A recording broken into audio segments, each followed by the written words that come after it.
আসসালামু আলাইকুম প্রিয় দর্শক, চারটি গুরুত্বপূর্ণ নির্দেশনা নিয়ে আসতেছে নতুন ভূমি আইন 2024। ভূমি আইন 2024 এই আইনে চারটি গুরুত্বপূর্ণ নির্দেশনা নিয়ে আসতেছে। বর্তমান আমাদের মাননীয় ভূমিমন্ত্রী সাধন চন্দ্র তিনি কিন্তু এই চারটি নির্দেশনা নতুন ভূমি আইনের খসড়ায় অন্তর্ভুক্ত করেছেন, যে খসড়াটি ইতিমধ্যে প্রস্তুত হয়ে গেছে। এই খসড়াটি ফাইনাল আকারে পাশ হলে, সংসদে উঠলে, এই আইনটি হয়ে গেলে এই আইনের কার্যক্রম অনুযায়ী কিন্তু এই চারটি নির্দেশনা প্রত্যেকটি ভূমির মালিককে পালন করতে হবে। যে চারটি নির্দেশনা নিয়ে নতুন ভূমি আইনের খসড়া প্রস্তুত করা হয়েছে, সেই চারটি নির্দেশনা নিয়ে আজ আমি আলোচনা করব। এই ভিডিওটি কিন্তু আপনার জন্য অত্যন্ত গুরুত্বপূর্ণ, কেননা এই চারটি নির্দেশনা প্রত্যেক ভূমির মালিককে অবশ্যই পালন করতে হবে। আর নতুন ভূমিমন্ত্রী যে নতুন আইনের খসড়া প্রস্তুত করেছেন, এই আইনটি অবশ্যই হবে। এই আইনটি হয়ে গেলে এই চারটি নির্দেশনা অবশ্যই আপনাকে পালন করতে হবে। এই চারটি নির্দেশনা নিয়ে বিস্তারিতভাবে জানতে হলে ভিডিওটি কিন্তু স্কিপ করা যাবে না, সম্পূর্ণ ভিডিও আপনাকে দেখতে হবে। ভিডিওটি দেখে ভালো লাগলে চ্যানেলটি অবশ্যই সাবস্ক্রাইব করে পাশে থাকবেন, পাশের বেল বাটনটি অবশ্যই অন করে রাখবেন, যেন পরবর্তীতে এমন আইন বিষয়ক ভিডিওগুলো আপনি পেতে পারেন এবং কি আইন সম্পর্কে জেনে ও শুনে উপকৃত হতে পারেন। প্রিয় দর্শক, এই ভিডিওটি শেয়ার করে আপনার অন্যান্য বন্ধুকে এই আইনটি জানতে ও শিখতে সহযোগিতা করবেন, যেন তারাও আপনার মতন এই আইনটি জেনে ও শুনে উপকৃত হতে পারে। প্রিয় দর্শক, এই ভিডিওটি যদি ফেসবুক থেকে দেখেন তাহলে প্রোফাইলটি ফলো করে রাখবেন, যেন পরবর্তীতে এমন আইন বিষয়ক ভিডিওগুলো আপনি ফেসবুক থেকে দেখে নিতে পারেন।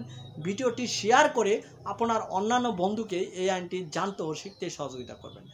নতুন ভূমি আইনের খসড়ায় যে চারটি নির্দেশনা থাকছে, তার মধ্যে সর্বপ্রথম যে নির্দেশনার কথা বলা হয়েছে সেটি হলো জনসংখ্যার আধিক্যের কারণে, জনসংখ্যা বৃদ্ধির কারণে কোনোভাবেই যেন কৃষি জমি নষ্ট করা না হয়।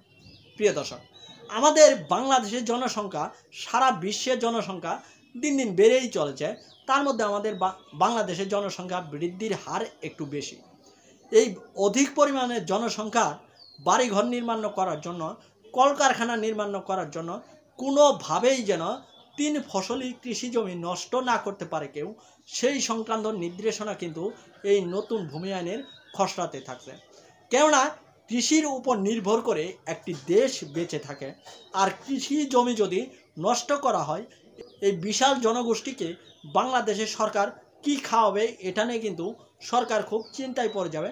তাই কৃষি জমি যেন কোনোভাবেই নষ্ট না হয়, সেই সংক্রান্ত নির্দেশনা এখানে দেওয়া হয়েছে।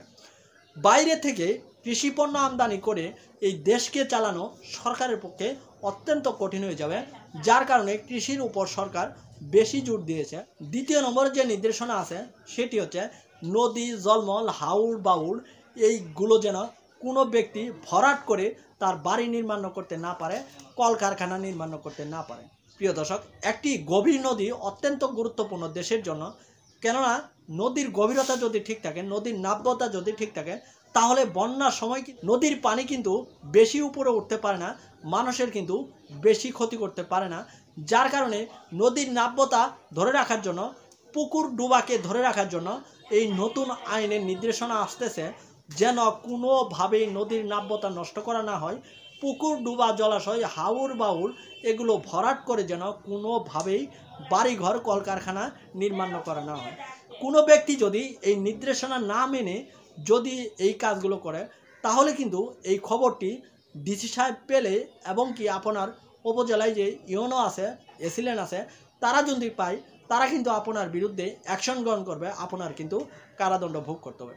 এরপর তৃতীয় নম্বরে যে নির্দেশনা আছে, তৃতীয় নম্বরের নির্দেশনা হচ্ছে প্রাকৃতিক বনভূমি এবং কি মনুষ্য তৈরি বনভূমি কোনোভাবেই যেন কেউ নষ্ট করতে না পারে। প্রাকৃতিকভাবে যে বনভূমিগুলো গড়ে উঠেছে, এই বনভূমিগুলো কোনো ব্যক্তি যদি নষ্ট করার চেষ্টা করে, কোনো ব্যক্তি যদি এখান থেকে গাছ কাটে, তাকে কিন্তু ভূমি দস্যুতা হিসেবে আখ্যায়িত করা হবে এই নতুন ভূমি আইনে। ভূমি দস্যুতা হিসেবে কোনো ব্যক্তিকে আখ্যায়িত করলে সেই ব্যক্তির শাস্তির পরিমাণ কিন্তু এই আইনে নির্ধারণ করা থাকবে, সেই পরিমাণ শাস্তি কিন্তু তাকে দেওয়া হবে। প্রিয় দর্শক, আমরা কিন্তু এবার দেখলাম বাংলাদেশের তাপদাহ কেমন, বাংলাদেশের হ্রদের প্রভাব কেমন। এই হ্রদের প্রভাবের কারণে, এই তাপদাহর কারণে বাংলাদেশে অনেক মানুষ কিন্তু হিট স্ট্রোকে মারা গেছে। যেন বাংলাদেশে মানুষ হিট স্ট্রোকে মারা না যায়, বাংলাদেশে যেন এত তাপদাহ না থাকে, বাংলাদেশে যেন এত খরা না থাকে, বাংলাদেশে যেন বৃষ্টি হয়, বৃষ্টিতে যেন কৃষক তার জমি থেকে ফসল উৎপাদন করতে পারে বিনা খরচায় পানি দিয়ে। যার কারণে প্রাকৃতিক বনভূমিকে ধরে রাখার জন্য বর্তমান এই আইনে এই নির্দেশনা আনতেছে নতুন ভূমিমন্ত্রী সাধন চন্দ্র চন্দ। প্রিয় দর্শক, সর্বশেষে যে নির্দেশনা, এই নির্দেশনা অনুযায়ী ডিজিটাল ল্যান্ড জরিপ করা হবে। ডিজিটাল ল্যান্ড জরিপ বিডিএ জরিপ থেকে সম্পূর্ণ আলাদা। বিডিএ জরিপে ভূমির মালিকের নাম অন্তর্ভুক্ত থাকে, কে কতটুকু জমির মালিক সেটা অন্তর্ভুক্ত থাকে, কিভাবে জমির মালিক হলো সেটা অন্তর্ভুক্ত থাকবে। কিন্তু ডিজিটাল ল্যান্ড জরিপে শুধু সমগ্র বাংলাদেশের ভূমিকে জরিপে অন্তর্ভুক্ত করা হবে। এর কারণে সমগ্র বাংলাদেশের ল্যান্ডকে 10টি ভাগে বিভক্ত করা হয়েছে। 10টি ভাগে বিভক্ত করে সমগ্র বাংলাদেশের ল্যান্ডকে এখানে অন্তর্ভুক্ত করা হয়েছে। প্রিয় দর্শক, এই ডিজিটাল ল্যান্ড জরিপটি হয়ে গেলে আপনি বিশ্বের যে কোনো প্রান্ত থেকে আপনার ভূমিটি দেখতে পারবেন আপনার মোবাইল দিয়ে। সর্বশেষ 6 মাসের আপডেট পাবেন। কেননা সমগ্র বাংলাদেশে যখন ডিজিটাল ল্যান্ড জরিপটি হয়ে যাবে, তখন এই জরিপের উপর ভিত্তি করে সমগ্র বাংলাদেশের ভূমি স্যাটেলাইটে অন্তর্ভুক্ত করা হবে। তখন কিন্তু আপনি দেশের বাইরে থেকে জানতে পারবেন যে আপনার ভূমিতে কি হচ্ছে, কি রেখে গিয়েছিলেন, কি হইল, আপনার জমিটি কেউ দখল করলো নাকি কেউ জমিতে ঘরবাড়ি করে নিল। এটা কিন্তু আপনি অতি অচিরেই আপনার মোবাইল থেকে দেখতে পাবেন, যখন খুশি তখন দেখতে পারবেন। প্রিয় দর্শক, আজকের এই পর্বটি এই পর্যন্তই ছিল। পরবর্তীতে দেখা করব নতুন কোনো পর্বে, নতুন কোনো টপিক আলোচনা করার সময়। সেই পর্যন্ত ভালো থাকুন, সুস্থ থাকুন, সুন্দর থাকুন। ধন্যবাদ সবাইকে।